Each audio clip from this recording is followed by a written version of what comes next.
Apa? Iki dia bakal aja mana? Aku bakal lagi. Ayo, aku Patih Praguto. Ngejak pirang dina tak ladeni. Wong kuwatir mah. Wis masyarakat apa iki? Toko wonten dawuh Gusti Patih.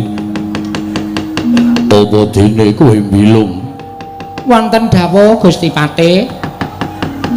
Wanter pangawinipun Gusti Patih Sekipu dhateng ngabdipun Togo. Kepareng kula cemadhong dawuh wonten wigatos menapa semunipun sumengka anggen jengandika ngawi kalanan abdipun Togo Gusti Patih. Togo wonten timbalan. Ora nyono-nyono nalika aku tinimbalan dening Kanjeng Sinuwun Prabu Naga Pracana ing Giling Wesi ya ing Giling Ngaya. Kaget rasaning atiku bareng panjenengane ngawi kelawan sowanku wanter sabdaning Sang Prabu Naga Pracana kelawan Patih Sekipu kok yen to Sang Prabu Naga Pracana kepengin banget ngayonake widodari Kayuwangan minangka dadi jatuh kramane Gustimu ingkang Sinuwun Prabu Naga Pracana tumuli kutusan kelawan aku supaya didhawuhi munggah ana ing Kayuwangan ingkang wigati nglamar kelawan widodari tumurun ing Sang Hyang Bathari Supraba marang negara ing Giling Ngaya ya ing negara ing Giling Wesi bakal jinatu krama dening Gustimu ingkang Sinuwun Prabu Naga Pracana. Nuwun pangapunten. Mboten nama kula badhe nyentulani rembakipun Sinuwun Prabu Naga Pracana. Namung menapa sedaya ingkang sampun dipun dawuhaken menika sampun dipun penggalih ingkang rebet nuwun sewu lho Gusti Patih. Mboten kula kok mboten pitados kaliyan Sinuwun Prabu Naga Pracana menika mboten namung kula nuwun sewu. Sak digdaya digdayanipun titah ingkang gumelar wonten ing jagat menika mboten badhe nglangkungi dhateng panguwaosipun para Jawata. Sak sekti-sektinipun titah menika mboten badhe ngungkuli panguwaosipun para dewa. Kula nuwun sewu. Jagat menika sampun pinanta anut kodratipun piyambak-piyambak, anut kodratipun ingkang maha jagat utawi ingkang damel jagat menika. Menawi buta menika kalian raseksi, menawi dewa menika kalian widodari, menawi nalindra menika kalian putri, menawi pandhita menika kalian endang. Nuwun sewu, lha kok menika wonten satunggiling titahing Bathara Sinuwun Prabu Naga Pracana badhe nggayuh widodari menika sami kemawon Nerak pacak nerajang perbatang. menika sami kemawon Ngungkuli dhateng panguwaosipun para Jawata. Kula nuwun sewu lho Gusti Patih. Kula nuwun sewu mboten nami kula mboten badhe nyendikani Sinuwun Prabu Naga Pracana. Nanging mbok menawi sakmangke sampun ngantos kedadosan ingkang boten-boten menapa ingin dipun jangka dening Sinuwun Prabu Naga Pracana menika langkung prayogi dipun penggalih ingkang langkung lebet. Mergi menawi sakmangke Sinuwun Prabu Naga Pracana menika ngangkah tumuruning widodari menika mangke mboten kok malah badhe pikantuk widodari ning malah badhe pikantuk dendaning para dewa. Lho niki lho kula mboten ajeng pripun-pripun. Ning sadurunge tumindak sing apik kula niku ngelekake batur menika pangembating catur. Sing jeneng Panakawan kula menika dianggep Panakawan, Pana menika cetha, kawan menika wis ngarani. Aja nganti ratu Gusti kula kesluru dalan sing kleru. Mbok inggih monggo badhe dhaup inggih mboten napa-napa ning golek jodhone sing cocok Enten ngalam donya. ampun ngungkuli dhateng panguwaosipun para dewa menika mangke sampeyan minggah wonten ing Kayangan mboten ajeng pikantuk Widodari ning malah pikantuk sapu dendaning dewa. Mergi jagat menika atur kula ngajeng wis diponto-ponto. Nek menungsa ya karo Menungsa nek buta ya karo buta. selagine kewan kemawon nuwun sewu wedhus dijodhokke Sapi mboten ajeng gelem. sing jeneng ula kalih Landak nggih mboten ajeng gelem isa jodho. sing jeneng macan karo Kidang niku ya ora jodho malah kala mangsane kidange dipangan macan. niku pun semanut karo aturane dhewe-dhewe sing serakah niku rak menungsa niku jodoke apa-apa waton resik mesti dipangan. Lah iya Kaya Sinuwun Prabu Naga Pracana niku. Togok wonten dawuh yen aku nyentulani rembuge Sinuwun Prabu Naga Pracana bakal kaya ngapa dukaning Sang Nata Prabu Naga Pracana. Terus kersanipun Gusti Patih Wadyabala sak cukupke ketapna kok. Aku ingkang bakal munggah ana ing kayiwangan dewa ora ngeparengake tumurune Hyang Pikulun Bathari Supraba. Minangka jatuh kramaning Gustimu Naga Pracana, kayangan tak gawe sungsang bawana balik. Nuwun sewu. Nek sampeyan ajeng gawe kayangan sungsang bawana balik niku sampeyan padha karo Soroh nyawa. Mrika niku papane dewa Sing nitahke para titah. aku sampeyan Titahing dewa ajeng wani kalih dewa. Niku nuwun sewu lho. Kula mboten kok gawe miris penggalih Gusti Patih mboten. Ning nuwun sewu, mboten isa sampeyan ajeng ngalahke para Jawata. Kowe ngias karo Patih Sekipu. Aku Patih ingkang tanpa tanding kadigdayanku jagat wis padha weruh. Yen kowe ora percaya, ayo derekno tontonen nggonku bakal ngobrak-abrik kayangan. Sampeyan niku nuwun sewu lho. Wong kongas niku bakale mangke entuk walesing sing gawe jagat. Nuwun sewu aja sok kibir mengko ndak kejungkir. Aja sok umuk mengko ndak Kena walesing sing maha kawasa, mengko ndak malah kuwalik ngoten. Nek kena kula kandhani dene ya mboten nggih monggo nek panjenengan ajeng minggah wonten ing kayangan. Kula ming sak derma nderekke sampeyan manggugu togok. Togok niku elek-elek niki mbiyen ya dewa. Lho, togok ya dewa. Nggih. Togok niku ya dewa ning merga rupane elek terus ora pantes dadi dewa terus didunke teng jagat niki dadi menungsa dadi kere kaya ngeten niki. Togok wonten dawuh. Perkara kuwi arep tutur sing akeh-akeh mengko gampang. Sing baku Wadyabala ketapno, aku tak munggah ana ing kayangan. Tak nembung para dewa turuning Hyang Pikulun Bathari Supraba yen ora ngeparengake wis dadi niatku nggonku bakal gawe sungsang bawana balik kayiwangan. Nggih.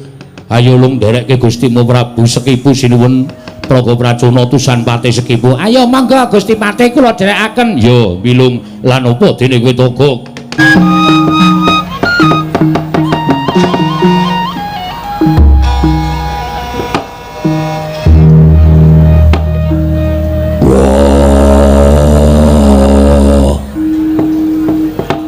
Ngarep kakangku sawetara rawuh mening kasatriyan Jodipati. Aku ngaturake basaku katura barep kakangku. Iya Dimas kadangipun Kakang Yayi Werkudara ndak tampa. Akarya bumbung penggalihipun Kakang ora liwat pangestunipun Kakang ing Amarta Tampanana Dimas Harya Werkudara. Yo tak gegem dadekake jimat. Kresna kakangku aku ngaturake basaku katura. Ya jagat pangestu karo wayah Bathara jagat. Ya Yayi Werkudara ndak tampa. Ora liwat pangestunipun Kakang Tampanana Dimas Bratasena. Ndak gegem dadekake jimat. Ora liwat prayoga nunggon mulenggah. Werkudara kaya wis ora kurang kepenak pratanipun Kakang ana ing kasatriyan Jodipati dina samengko iki Dimas kadangipun Kakang Werkudara. Apa dene bule kakangku? Aku ngaturake basaku katura. Bule kakangku. Jagat Dewa Bathara ya jagat pangestu karo. Yo Bratasena. Siadi ngaturke bekti kawan pun Kakang wis ndak tampa kanthi lega legawaning penggalihipun Kakang ora liwat pangestunipun Kakang Mandura Tampanana Werkudara. Ndak gegem dadekake jimat. Ora liwat prayoga nunggon mulenggah ana ing pendopo Jodipati kasatriyan dina samengko iki. Yo Werkudara. Kaya wis ora kurang kepenak pratanipun Kakang ana ing kasatriyan Jodipati titi kelungguhan samengko iki. Bunggih prayoga nunggon ngadhep ana ing ngarsaku. Setyaki. Nggih Kakang Mas. Sampun boten kirang prayogi namung kepareng kula ngaturaken sembah sumangga ing pangabektinipun ingkang rayi. Ing garba rucipun Setyaki kunjuk ngersa paduka Kakang Mas Jodipati. Yo tak tampa bunggih. Puntadewa Kresna apa dene Baladewa kakangku aku ngaturake gunging panuwun dene Puntadewa Kresna lan Baladewa kakangku kepareng rawuh ana ing kasatriyan Jodipati dina samengko iki jalaran ora ketang sithik wis gawe bungah pikire Werkudara wis gawe tentrem hayem hatiku. Dimas kadanging pun kakang praptaning pun kakang ana ing Jodipati sayekti mun jumurung sarta mangayu bagya kelawan sira Yayi Dimas nggone wis pikantuk kanugrahaning dewa wujude momongan ya kuwi Atmajaku si Jabang Tetuka semono uga pun kakang Yayi Siadi wis entuk talining katresnan kelawan garwanira Yayi Arimbi ya kuwi wujuding putra ingkang minangka dadi talining tresna antaraning Siadi kelawan garwamu ya kuwi Yayi Arimbi si Jabang Tetuka pun kakang nderek mangayu bagya dene sira Yayi samengko wis kagungan atmaja ingkang mijil jalu ingkang besok bakal nerusake marang sejarahing sira Yayi kadangipun kakang ing Jodipati. Werkudara seneng-senenge wong mangun bali wisma kuwi entuk kagungan putra mongko luwih-luwih yen anak mau metu jalu tegese metu lanang ing teges besok bakal bisa dadi srana nyambung sejarahing Siadi lan garwamu Yayi Dewi Arimbi ning saka paningalipun kakang kok ora kaya adat saben mongko adat ingkang lupi ya ingkang wis kelakon wong kagungan putra mesti bakal bungah atine seneng rasane ayem pikire lah kok beda kelawan sira Yayi Dimas Bratasena wiwit maupun kakang prapta ning kasatriyan Jodipati pasuryanmu katon rengu rasamu katon ora jenak pikirmu katon ora kepenak Werkudara wong kagungan putra kok rasane kaya ngono kuwi eneng apa yen pancen pun kakang digeparengake mangerteni mula gage matur kalawan pun kakang Mandura pun kakang nedya nganglungake jangga nilingake Karna Werkudara. Wah Puntadewa kakangku Kresna kakangku lan Baladewa kakangku pancen bener apa sing dadi ngendikamu wong duwe anak kuwi mesti kudu tentrem rasane seneng pikire nanging ora kaya sing tak lakoni dina iki mula kaki sawangen Arimbi kawit mau ora leren nggone tansah nangis mergo gagas kelawan anakku ya gagas kelawan Jabang Tetuka. Lho Yayi Atmajamu Jabang Tetuka ya gene Werkudara Atmajamu Jabang Tetuka kena ngapa? Lho Yayi apa ingkang dumadi kelawan Atmajamu Jabang Tetuka lah kok nganti Siadi duwe rasa ingkang kaya mangkono kaya ngapa rusak ing pikirku wis ana setahun umure anakku Jabang Tetuka mongko bareng wis umur setahun ari-arine durung iso ditugel dening apa wae saben-saben ditugel dening pusaka gumenjleng mletik metu genine pikirku wis ora sronta rasaku wis ora kepenak dene kahanane Jabang Tetuka kaya mengkono apa ya kelakon selawase urip anakku lanang bakal mondong ari-ari sarta tan ingkang ora bisa ditugel dening gegaman apa wae mula sawangen Arimbi kawit mau tansah nangis mergo gagas karo kahanane anakku lanang barep kakangku Kresna lan Baladewa rawuhe barep lan Kresna apa dene Baladewa ora tak sawang wujuding rawuhe kadangku tuwa nanging saka pangrasaku kaya tumuruning Sang Hyang Bathara Darma, Sang Hyang Bathara Wisnu lan Sang Hyang Bathara Brahma ingkang bakal paring pepadang kelawan Werkudara. Mara gage dandanana pikire Arimbi, dandanana atine bojoku dimen pendak dina ora nangis kaya ngene iki. Barep kakangku aturaken sembah pangabekti kula kunjuk Koko Prabu. Iya Yayi Arimbi ndak tampa kanthi lega legawaning penggalihing pun kakang ora liwat pangestuning pun kakang tampanana pun dinggo jimat paripindha yen ana ing kasantosan Koko Prabu Ndrawati kula ngaturaken sembah pangabekti kula kunjuk. Ya Arimbi ndak tampa Sira Yayi ngaturke bekti kelawan pun Kakang kurang liwat pangestunipun Kakang Ndwarawati Tampanana. Kula pun dinggo jimat paripih Dayanana ing kasantosan. Koko Prabu Mandura kula ngaturaken pangabekti kula kunjuk. Yo Harimbi. Ndak tampa. Ora liwat pangestunipun Kakang Tampanana. Kula pun dinggo jimat paripih Dayanana ing kasantosan. Mboten mantra-mantra rawuhipun pepundhen kula tetiga. Kadi pangijo wantaing Jawata ingkang badhe narbuka pepadang tumraping kasatriyan Jodipati. Koko Prabu kula nyuwun dawuh kedah kados pundi lampah ingkang kula tindakaken. Sumados anak kula sakmangke manggiya pepadang Koko Prabu.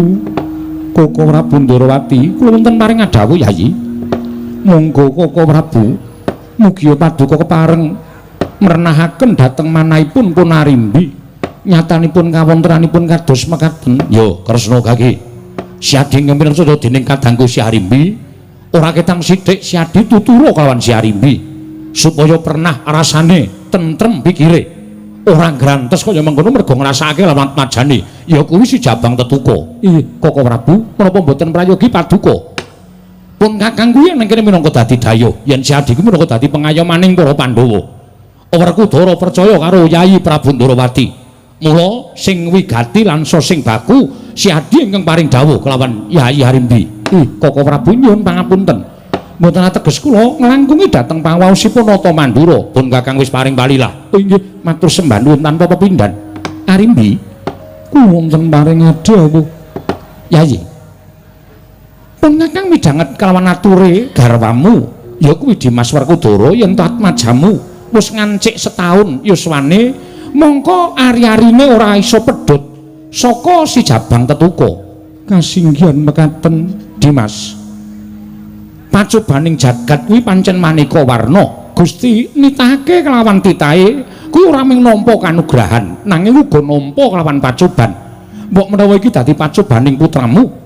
Sarta pun Kakang duwe penemu, yen to putramu kuwi besok bakale dadi satriya ingkang ora baen-baen. Tegese pilih tanding boboting yuda kebukten lagi umur setahun wae ari-arine ora bisa ditedas utawa dikethok dening apa wae. Iki ateges dadi pratandha lamun dewasane majamu sesuk dadi mantasaning para satriya, dadi unusaning para satriya sak jagat iki.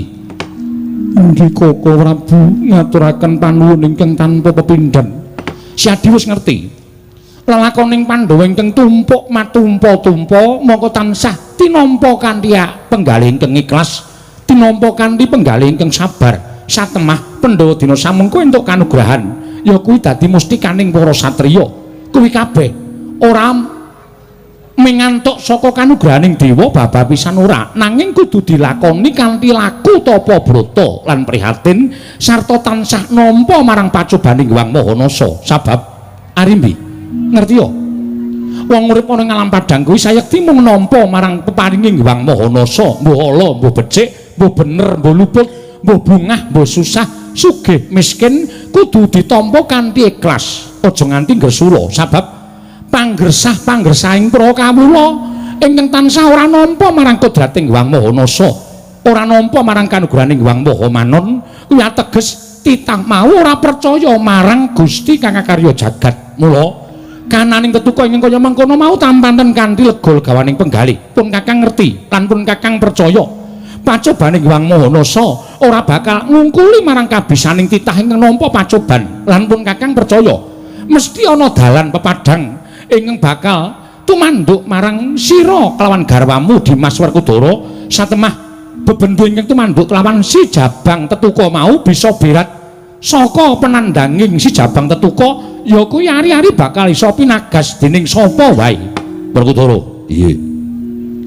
Apa si Adi ora kongkonan kelawan sapa Nayaka Punggawa Jodipati supaya golek srana bisa magas ari-arine Jabang Tetuka? Wis ora kurang-kurang nggon utusan karo Nayaka Jodipati supaya ngrawuhake Brahmana winasih Sewa Sugata miyang para nimpuna supaya gawe padhang kahanane anakku Jabang Tetuka parandene gagar wigar tenantuk karya. Apa si Adi ora nyuwun donga pangestu ning Kanjeng Hyang Wiyasa lan ora nyuwun srana kelawan Kanjeng Hyang Wiyasa ing Satuwarga. Wah, dina samengko aku utusan karo Permadi supaya munggah ning Satuwarga nyuwun dongane Kanjeng Hyang Wiyasa sarta nyuwun srana saka Begawan Abiyasa kakekku lan aku dawuh karo Permadi apa wae dawuhing kakek Abiyasa takon bangun miturut supaya ndang Bagas pusere si Jabang Tetuko ewadene tekan seprene Permadi durung bali ning Jodipati. Wah, hatiku selak ora kepenak ora lega yen durung weruh suwane adiku lanang Permadi Baladewa kakangku madyaning kasatyan Jodipati. Tak kira yen ana parang muka ora pangling iki eneng dewa sing ngejawantah Narada kakekku ingkang rawuh ning kasatyan Jodipati padha kanthi Raharja saprabdamu. Narada kakekku Kencang warudayang pak pong buk bolong kali cedhe sapa sing gawe ya Werkudara samet prapta ulun ning kasatyan Jodipati tansah pinaringaning kawidadan kita atur pangabekti kalawan dewa ulun tampa pangestu ning Iwang Pikulun Rada Tampanana ya kulup Bratasena. Yo tak gegem dadiake jimat Permadi padha kanthi Harja sapratamu tansah pinanganing kawidadan niring sambi kula Kakang Mas kula ngaturaken sembah pangabekti kula kunjuk. Wah, tak tampa prayogane nggon ngadhep ning ngarsaning pun Kakang inggih sampun boten kirang prayogi. Pukulun kula ngaturaken sembah pangabekti kula kunjuk pukulun. Ya Arimbi ulun tampa kita ngabekti kalawan panjenengan ulun ora liwat pangestu ulun menapa marang jeneng para kulup Arimbi putulun kula pun dinggo jimat paripindayana ning kasantosan. Pukulun kula ngaturaken sembah pangabekti kula kunjuk pukulun. Malah komplit iki Puntadewa barang ning Jodipati. Nggih kasinggihan mekaten. Ya Puntadewa ulun tampa kita ngabekti kalawan panjenengan ulun ora liwat pangestu ulun Tampanana ya Darma Kusuma. Kula pun dinggo jimat paripindayana ning kasantosan. Mugi kaskecak manggen jengan dika lenggah pukulun. Ora kurang kepenak praptaka ning kasatyan Jodipati. Pukulun nuwun sembah pangabekti kula kunjuk pukulun. Butulun Kresna ulun tampa ora liwat pangestu ulun tumrap marang jeneng para kulup Narayana. Iki kula pun dinggo jimat paripindayana ning kasantosan. Dipun mrayogakaken anggenipun lenggah pukulun. Ya wis ora kurang kepenak. Pukulun wonten sembah pangabekti kula kunjuk pukulun. Wah, Baladewa iki kasinggihan mekaten. Ya ulun tampa karya bombong tias ulun. Ora liwat pangestu ulun Tampanana. Kula pun dinggo jimat paripindayana ning kasantosan.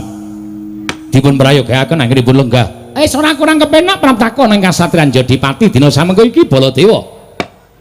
Narada kakekku. Werkudara piye? Ana wigati apa? Wah, tanpa kanthi kanana-nyana ana dewa mudhun ana ing jagat yen pancen bakal paring pidendhan maragake lupute Werkudara apa yen bakal paring kanugrahan lelabuhan apa sing tak tindakake. Aja kaduk ati kadron penampa praptaka ana ing Jodipati iki pancen ana wigati bakal ulun nandharake kelawan jeneng kita kulup Werkudara. Yo perkara wigatimu tak tampa ning aja lara atimu yen to babakan wigatimu kang bakal mbok ngendikake karo Werkudara tak anggap kuwi bab sing ora wigati. Lho sebabe merga sing tak antu-antu dudu Narada. Lah sing tak antu-antu sapa? Adikku Permadi. Mula arepa kowe dewa tak jaluk kowe ngalah dhisik. Aku tak ndangu karo Permadi. Wah lah ya wis ora apa-apa. Wis gage kowe ndangu karo adimu lanang Permadi. Wigatine apa? Permadi, kula wonten paringan dawuh Kakang Mas. Kaselak nggonku kepengin krungu, nggonmu tak kongkon sowan Kakek Abiyasa. Mara kage matura marang aku, piye dawuhe Kakek Abiyasa babakan anakmu Jabang Tetuko. Kakang Mas, nalika semanten kula sampun kelampan sowan Kanjeng Hyang Wiyasa. Sedaya ingkang paduka ngendikaken sampun kula aturaken dhateng Kanjeng Hyang Wiyasa.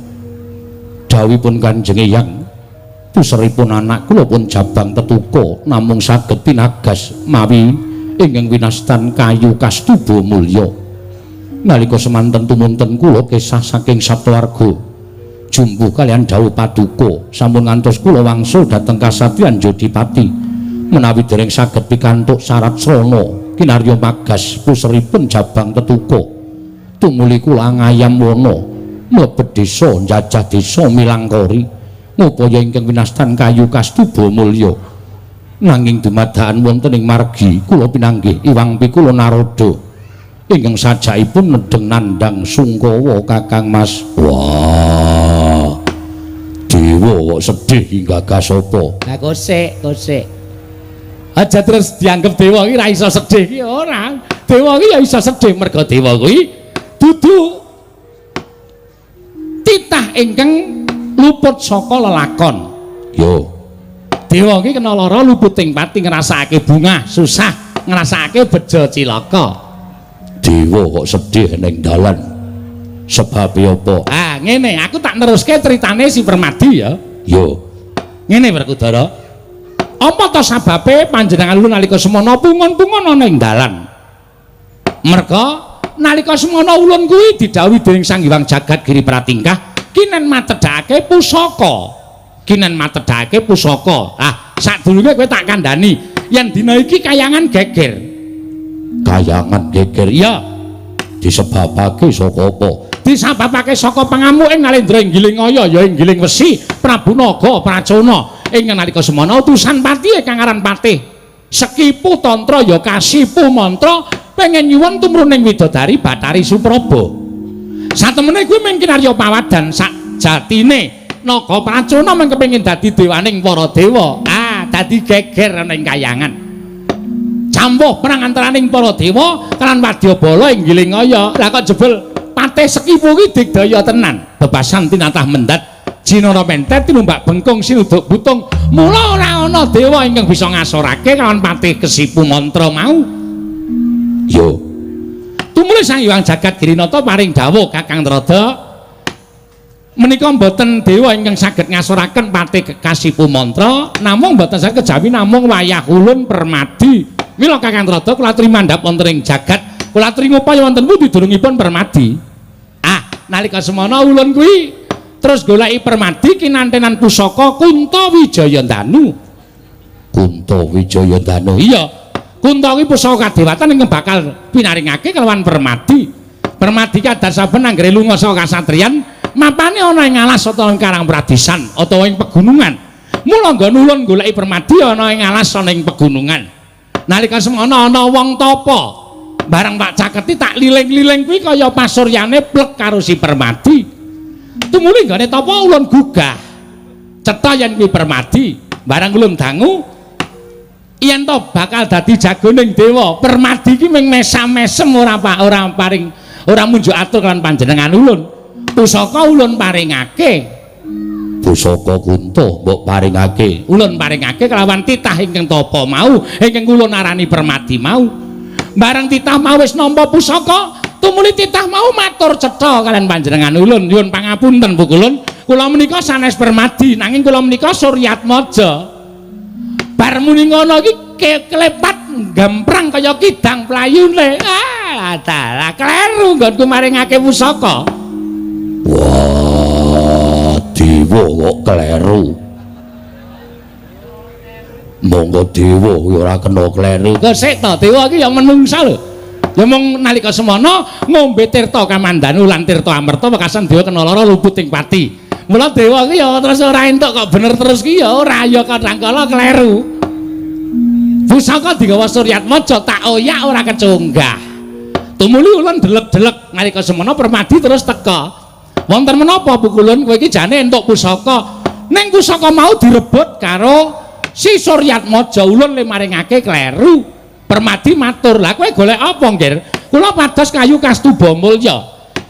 Tak paringi dawuh, "Ngerti ya, yen to kayu kastuba mulya kuwi wrangkane Kuntawijayandanu arane kayu kastuba mulya." Permadi cengkelak tumuli bablas nungka playune si Suryatmaja. Yo. Kecekel ning nggone rebutan, Permadi ora iso njaluk wujuding Kyai Kunta. ming entuk wujuding kayu kastuba mulya wrangkane. Piye Permadi entuk apa ora? Mboten Bu kula nanging kula sampun marem sampun pikantuk wrangka kayu kastuba mulya. Wis ngono kuwi critane. Wah, yen ngono sesuk yen ana wektu aku arep sowan ning Kahyangan. Lho arep ngapa kowe? Aku arep matur karo Bathara Guru. Sok yen kongkonan aja nrada wis tuwek, wis lamul. Ila trondolo iki ta. Aming perkara kleru pisan sajeking urip nrada nibakake utawa ndawake kanugrahan iki lagi pisan iki ning bareng tak teliti kanthi Permati tak petung-petung. Nggonku kleru ya ora kok ming lupute nrada tok. Aja golek kanca. Wong kleru kok golek kanca. Lho ora, iki kasunyatan kok Werkudara. Nalika semono srengenge kuwi dipanter manjer, panase ora ilok. Monggo sunare srengenge kuwi dipaske ana ing mripat ulun. Mula banjur mbrebes ora weruh apa-apa. Sulap nyawang Sang Hyang Pratanggapati. Ae ora jeneng mokal bar tak hitung-hitung, lah wong sing tapa kuwi anake Bathara Surya, mula bapakne ya melu-melu. Wah, iya. Lah iki ngene. Gandeng kayu kastuba mulya iki wis digoyong lang si Permati, mula jarene Permati mungkin ayo magas pusere si Jabang Tetuka. Wah, Permati, kula wonten paring adawu. Kayu kastuba mulya wis tok boyong. Pangestunipun Kakang Mas sampun Kakang Mas. Wah, nrada kakekku. Piye? Yen ngono, babar pisan tak pasrahke marang nrada kakekku bab pusere anakku. Mbok Bagas nganggo kayu kastuba mulya. Aja, wis aja.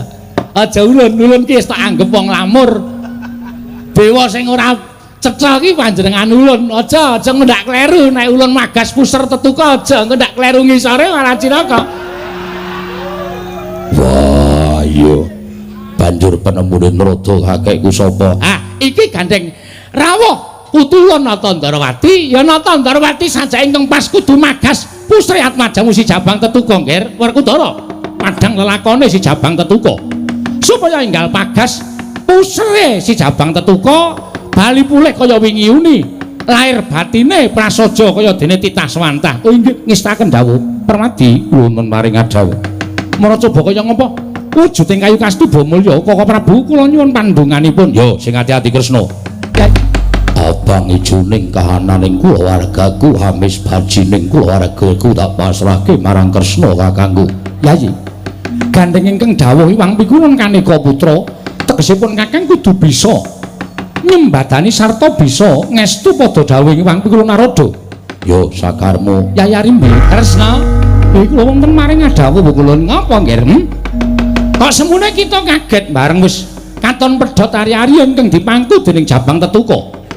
Lah kok ulun nyawang nglawan pasuryan kita sajae kaya ana bab ingkang wigati. Inggih Pukulun namung badhe munjuk atur. Ya piye?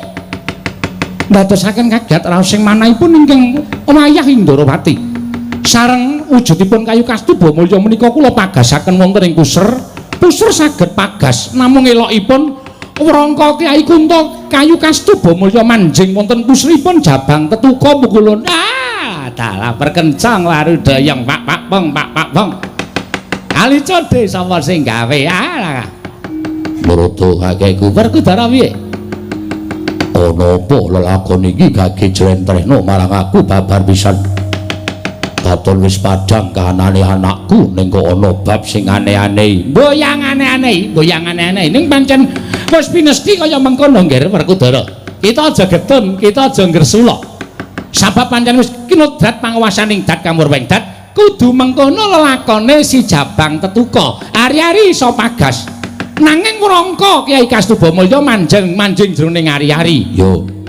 Apa bakal dadi srana cilakane anakku besok yen to dewasa. Ngene, sing jeneng wong urip ning alam padang ki ora langgeng. Wong urip ning alam donya kuwi ora bisa langgeng, ning mesti bakal bali marang panguwasaning Dat Kamurweng Dat. Ya mung carane dhewe-dhewe. Tegese piye carane dhewe-dhewe? Ah, kuwi tak jlentrehke ya. Gandeng kayu Kastuba Mulya kuwi manjing ana ing kusring si Jabang Tetuka, mula anakmu iki besok dadi anak sing pengpengan. Bocah sing pilih tanding boboting yuda. Percaya? Yo. Ning siji, Aja pisan-pisan mapake Kyai Kunto Druwasa. Aja pisan-pisan mapake Kyai Kunto Wijayandanu. Merga merangka manjing ana ing puser, mengko nek nganti mapake Kyai Kunto, padha karo curiga manjing warangka, warangka manjing curiga. Dadi srana patine anakmu si Jabang Tetuka. Wah, ngono. Iya. Apa ora iso disranani? Mbok ya iso wis dadi keparenging dewa. Wah, Posisi siji tak eling-eling ya, aja nganti methuke Kyai Kunto. Aja nganti. Aja nganti methuke Kyai Kunto. Nek nganti methuke Kyai Kunto nek ana apa-apa ing tumandukane Atmaja kita si Jabang Tetuka ya iso aja ngresula ya pancen kaya ngono kuwi lelakon sing sandang dening Atmajamu. yo bakal eling-eling. Barep kakangku melu ngeling-eling kahanan iki. Iya Dimas pun kakang bakal tansah ngeling-eling marang dawuh Iwang Pikula Naroda. Kresna kakangku ewang-ewang ngono. Iya, Werkudara aja kuwatir. Baladewa kakangku ewang-ewang ngono ngeling-eling. Lelakon iki yo Werkudara aja kuwatir. Wah, aku ngaturke panuwun ingkang tanpa pepindhan. Wis, gandeng kita wis padhang kahanane. Atmaja kita wis katon kaya dene bocah lumrah. Mula dina iki ulun njaluk pamit. Ulun njaluk idi palilah. Permadi tak gawane ning kayangan. Permadi arep gawa ning kayangan arep nggo apa? Tanggo jago nyirnake Pratih Sekipu lan Prabu Naga Prajana. Yen Permadi budal ning kayangan. Wah, yen ana lara Permadi babak kulite nganti tekaning pati aku sing kelangan. Mula sing munggah ning kayangan aja Permadi tok, ning aku ya munggah ning kayangan. Kok sik to, anakmu iki lagi wae waras lho. Apa ora kepengin ngudang latak majamu dhisik? Wah, anakku men dijogo karo mbokne, aku tak maju perang karo Permadi. Entuk ora melu. Yen ora entuk Permadi ya ora munggah ning kayangan, aku ya ora munggah ning kayangan. Kowe bali ning kayangan ora entuk gawe dikongkon Iwang Bukulun Bathara Guru. Mboyong Permadi ora entuk gawe men didukani babar pisan.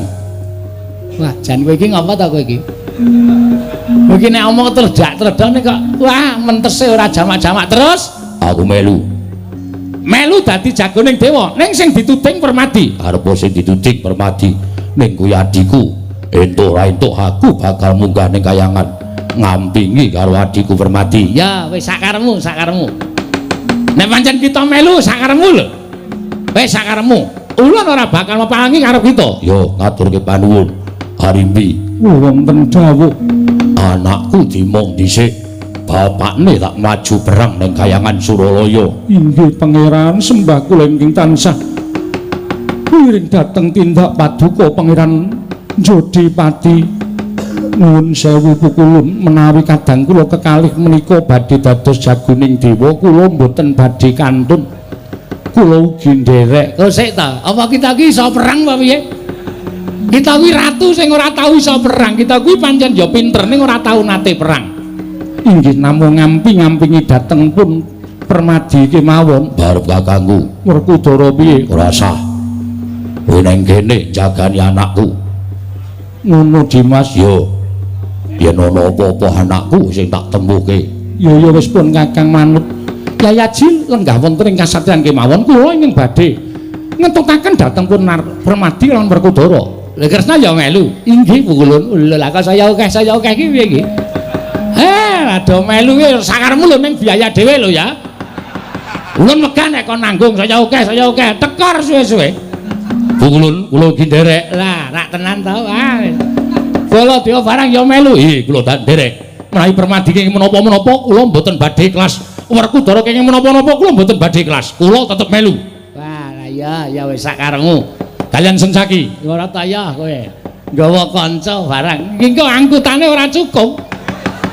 Mojo Sensaki barang. Mboten Pulun kula nderek. Ya wis sakarep kita wis yen pancen kaya mengkono malah babar pisan kita bungah ing penggalih. Sabab Permadi bakal akeh rowange lan bakal akeh yang bakal dadi srana patine Kasipu Mantra lan Naga Prajana. Toto akeh ku ya. Wis ya Werkudara, wis bombong pikirmu. Puntadewa Kresna, Baladewa. Ulun kondur dhisik ning kayangan bareng kalan Permadi. Mengko kita padha sumusul munggah ning kayangan. Inggih Pukulun ngestaken dawuh. Inggih Pukulun ngestaken dawuh. Pukulun ngestaken dawuh. sembah kula ngendharaken Jengkar Paduka. Ayo Permadi mangkat karo panjenengan ulun. Monggo kulun kula dherekaken. Kakang Mas kula nyuwun pamit. Sing ati-ati aku nyusul karo lagumu Permadi. Koko Prabu kula nyuwun pamit. Iya Permadi sing ati-ati. Koko Prabu monggo sareng kanggo. Iya Permadi monggo aku nyusul karo Werkudara Kresna kakangku. Dina samengko gandeng wis katon padhang kahanane anakmu si Tetuka. Yayi sadurunge budal marang kayuwangan apa ora luwih prayoga lamun sira yayang ngudang kelawan majamu supaya jumbuh kelawan darmaning wong tuwa. Yo ngestake dawuh. Mengko aku tak ngudang karo anakku Tetuka ora kitang sedhela. Bubar kuwi tak tinggale nyusul karo Permadi munggah ning kayuwangan. Iya Dimas. Semono uga karo Kresna kakangku apa dene Baladewa kakangku. Werkudara iya. Yo Werkudara. Pun kakang ora bakal ado-ado kelawan sira Yayi. Mula kang sangka kuwi ora ketang mung sedhela. Baro kakangku Kresna kakangku lan Baladewa kakangku hayu tak kanthi manjing ana ing sasana pambujanan Kembulandrawina suka parisuka dene kahananku wis katon padhang pedhut ingkang nglimputi kasatriyan Jodipati wis bisa binerat dening Sang Hyang Pratanggapati. Dimas Werkudara iya. Kanthi kaya mengkono tak dherekke manjing ana ing sasana pambujanan. Dimas pun kakang mungkari manut marang kersaning Syadi. Iya, Werkudara pun kakang ya mungkari manut. Bunggih wonten dawuh kakang Mas babar pisan budal nuwang padha sebo. Pun kakang nedya manjing telenging kasatriyan nderekake barep kakangku Kresna kakangku lan Baladewa kakangku. Nuwun ngestaken dawuh. Menawi Paduka dawuhaken badhe kula candhi nggo jimat kaya wis ora ana dawuh maneh Setyaki adi kula nang. Purna gatining mananggilan nalika semanten Raden Werkudara manjing madyaning kasatriyan. Nalika semanten nderekaken ingkang ngraka nalindring Amarta, nalindring Durawati tuwi nalindring Mandura. Datan kantun ingkang garwa Dewi Arimbi ingkang ngamondhong jabang Tetuka. Nalika semanten katinon saking Mandrawa kaya jejengkaran tindaking Sang Werkudara wau.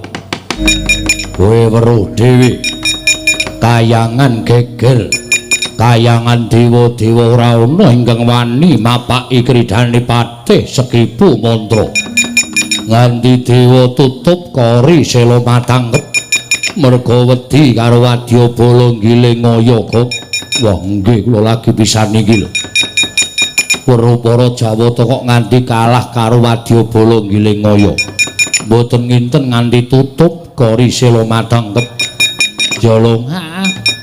Aku dhewe ya gumun kok, Kang. Buta-buta kok iso menang karo dewa.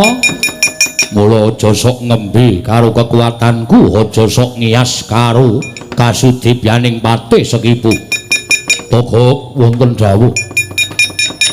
Aku krungu tembang rawat-rawat bineta mbok bakul sinambi wara. Yen to Jawata golek jago eneng jagat. Jawata gila karo patih Sekipu tumuli dina samengko golek jago ning donya. Monggo prasetyaning atiku nadyan dewa golek jago mbak aturi tak golek wong-wong sing padha digdaya. Aku ora bakal wegah mungsuh titah ingkang dadi jagoning dewa. Nuwun sewu nek dipun keparengaken kula nyuwun priksa menapa Gusti Patih Sekipu nate mireng dewa niku ajeng golek jago sinten. Toko wonten dawuh miturut kabar sing tak tampa jagoning dewa ora liya ingkang aran Raden Permadi. Aku ora wedi karo Raden Permadi. Kowe wis tau krungu sinten Raden Permadi? Raden Permadi ya kok kowe wis tau krungu. Nyuwun pangapunten nek Raden Permadi menika mboten tau mireng ning kula wis kulina. Lho kowe wis kulina sampun. Kuwi sapa, Gok? Niku panengahing Pandhawa. Panengah Pandhawa. Pandhawa niku wonten 5 cacahe. Sing barep Prabu Puntadewa, angga 2 Raden Werkudara, angga 3 Raden Permadi, 4 5 Nekula Sedewa. niku sak ngerti kula, tur kula ya wis hafal. Permadi didadekke jagoning dewa, apa kira-kira Permadi bisa ngalahke Patih Sekipu? Nuwun pangapunten. Nek sampeyan dina niki iso ngalahke para dewa, ning nuwun pewu, nek mungsuh Raden Permadi, sampeyan kentekan akal. Lho, kentekan akal piye? Apa Permadi kuwi ampuh? Mboten ampuh. Ning Raden Permadi niku mesti mengke disangoni pusaka karo para dewa. Kanggo nyirnake Patih Sekipu mantra sak wadya balane. Nuwun sewu, Raden Permadi niku piyaine klemak-klemek ning baguse separo jagat. Baguse separo jagat, baguse separo jagat. Dadi separo jagat niku baguse dipek Raden Permadi dhewe, sing separo didom wong sak donya. Kula karo Tega Komanan ting pletot ngenten iki. Niku Raden Permadi niku digdaya kliwat ukur sekti kalintang jayaning perang. Mula ora aneh nek dewa pasrah karo Raden Permadi merga wis percaya sing iso ngalahke sampeyan ming Raden Permadi. Aku ora wedi, nggih kula pitados sampeyan mboten wedi ning kula nyaosi priksa. Merga kula wis ngetutke Ratu Buta, kula ngetutke Patih Buta. Kaya sampeyan niku kira-kira cacahe wis 3417. Niku kabeh modar kabeh. Mungsuh Raden Permadi. Nek sampeyan ajeng wani karo Raden Permadi, nuwun pangapunten, kula mengke sing repot. Lho, repot ngopo? Dadak golek silian bandosa. Nggo ngopo? Nggo ngangkat sampeyan niku. Kok nggo ngapa ora? Permadi niku ampuh kegila-gila, pusakane pirang-pirang pun wungsal wangsul dadekke jagoning dewa iso ngrampungi karya. Dasare Ratu Gusti sampean Prabu Naga Pracona niku wong nyalahi kodrat. Buta kok pengen rabi karo widodari niku jenenge nerak pacak nerajang perbatang. Nerak karo wewaring dewa, nerak karo pernataning kodrat. Wong sing senengane nerak karo pernataning kodrat niku bakale uripe ora suwe. Paling ora tekan setengah papat esuk mengke. Lho kowe kok ngerti? Ngerti mawon wong ya bubar kok ya. Niku aku ora wedi karo Raden Permadi. Raden Permadi kaya ngapa wujude yen pancen dadi jagoning dewa, aku yang bakal ngalahake. Nuwun sewu lho. Upama sampeyan iso ngalahke Raden Permadi niku mengke sedulure do ora trima. Sapa sedulure Permadi? Kakangne aran Raden Werkudara. Niku satriyane karo sampeyan meh padha. Gagah gedhe dhuwur, gagah gedhe dhuwur. Ronggah-ronggah. Niku Raden Werkudara niku ya digdaya kaya adine lanang Raden Permadi. Sampeyan iso ngalahke Raden Permadi, kakangne ora trima. Sampeyan didak, wah modar. Tur duwe pusaka jenenge Kuku Kacamata. Tenan. Pancanaka kaya isih payu ya gak? Iya. Kuku Pancanaka. Niku mapan enten jempol. Niku nek nggo nyudet wong, kuku niku dawane 35 cm. Niku nek nggo nusuk wong niku tekan usus langsung modar. Kuwi iku jenenge Kuku Pancanaka. Tur duwe pusaka jenenge Gada Landita Muka, ya Gada Lukitasari. Gadane niku nek diteke ngiyopi sawah 400 hektar. Gadane Werkudara, gadane Werkudara, gadane Werkudara, gedhe padha wonge.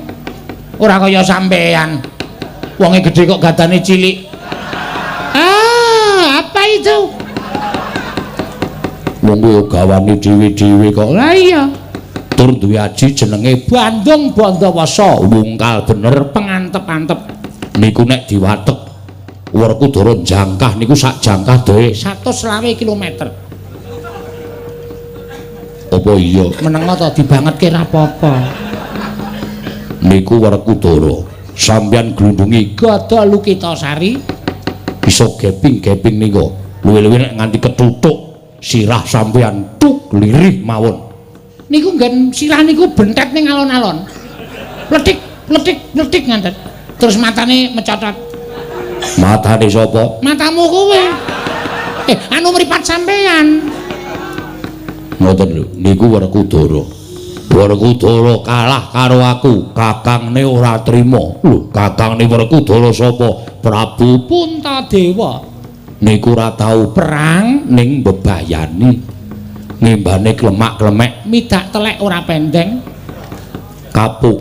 Hah? Kapuk. Midak kapuk ora pendeng. Telek ki ya empuk Ha iya. Telek wae kok. Oh ya wis. Midak Telek ora pendeng. ning nek pun mesti Pustaka Jamus nyang jimat kelima sada. pusaka dipanggul enteng mestaka Jagat niku horeg. Luwe-luwe nek nganti Prabu Puntadewa niku nesu. Prabu Puntadewa niku selawase ora tau nesu, nek nesu wae dadi buta gedene kliwat ukur nganti sundul langit. sampeyan wani karo Prabu Puntadewa ayo pun dadi buta niku ora iso dikalahke. upama Puntadewa kalah karo aku kakangne nesu lho kakangne pirang-pirang Nggih. kakangne Puntadewa sapa Nalindra Dwarawati Prabu Sri Bathara Kresna modar ora kowe. Tau krungu dereng? durung Wah, buta ora tau maca Quran. Prabu Sri Bathara Kresna niku ratu kondang kalau kengrat bebasan titis Wisnu. Wisnu niku dewa tukang nentremke jagat, dewa tukang ngandum kabagyan. niku sing dilenggahi Sang Hyang Wisnu gadah pusaka aran senjata cakra nek disawang wujude ming kaya gir becak ning tamake gunung jugruk segara asat. nek ming sampeyan senjata cakra niku ora mlayu nganggo Gendhewa ning sarana batin upamane Prabu Kresna batin cakra kaya ning buta aran patih sekipu patenana niku cakra metu dhewe terus nggoleki sampeyan panggrahitane tanpa beda kaya menungsa niku senjata cakra. Kresna tak pateni Ora iso. lho ora iso sebabe kagungan pusaka Sekar Wijaya Mulya niku pusaka nggo nguripke wong sing durung tekan titi wanci mati utawa nggo nguripke barang mati. apa iya Nggih, mula Kresna niku laris. Tawang ditekani wong tuwa-tuwa nika sing pun mboten iso napa-napa. Njaluk diungkuli Sekar Wijaya Kusuma ben urip melih. Mboten sandadak anggo pil. lho mbok ngomong ku sing apik Iki apik lho kok omonganku. Mengko kuwi sing salah tampa. Sekar Wijaya Kusuma niku pusakane Prabu Sri Bathara Kresna. Kresna tak pateni kakangne ora trima lho kok ora adi kok kakangne terus kakangne Kresna Prabu Baladewa niku ratu galak dhewe sak donya. sampeyan mateni Kresna Prabu Baladewa Muring-muring nggawa pusaka aran Kyai Nenggala ya Kyai Alugara. ndi buta sing mateni adiku Loloi Nenggara Cangkeme nyus ngonten modar sampean. lho Baladewa tak pateni Ah wis entek. Kakane Baladewa sapa, Gak? ayo mbuh kaya ning prajurit Dwarawati mboten ajeng kendel adine Baladewa adine Kresna ora trima lho sapa Raden Sencaki. Tiar kowe isih eneng wong pokoke.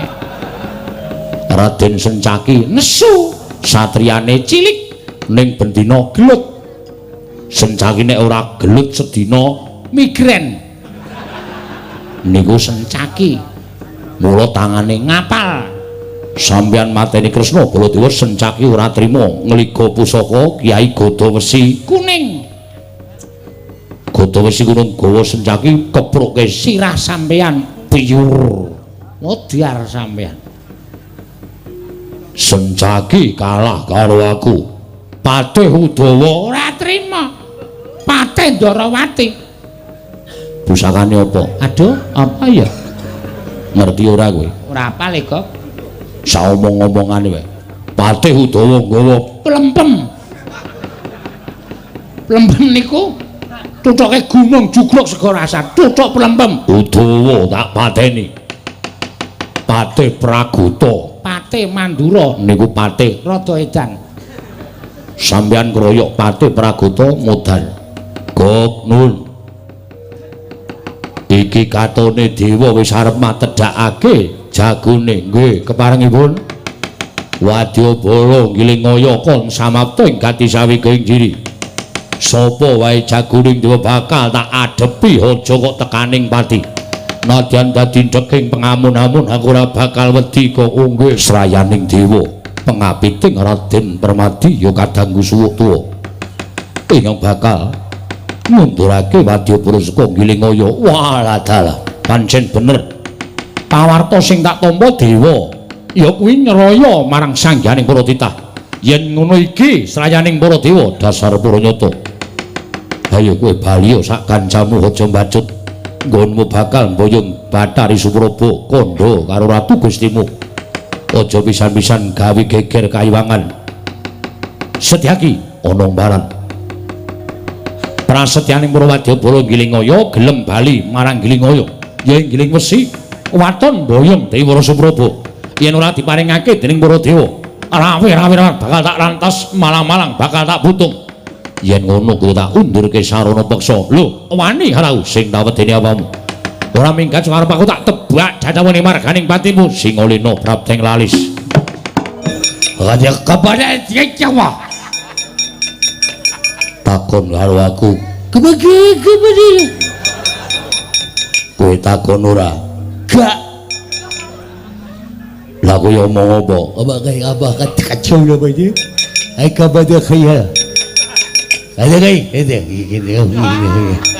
Ada. Nulis ya. Amuk Suramrata Jayamrata imbang yen padha-padha. Kowe iki sumbar to. Apa kaya ni? Akete. Ayo. Kaya apa aku sing tekaning pati? So ngalahke aku boyongan Dewa Supraba. Gegebe. Kudune iki piye ngono kok gegebe? Gegebe. Kebajiran. Ayo. Apa gegebe? Oh ye gegebe. Goblok.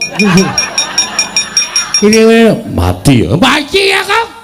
Prajurit Ngilingaya werna-werna. Buyik. Wih. Wah, mbuh. Aku radong. Goblok ya begini. Ini goblok kok cecok. Apa kata begini? Kau bayangin ada cek digawa sing lucu-lucu bayangin ada digawa kau macam begini. Bupet jasu dia begini.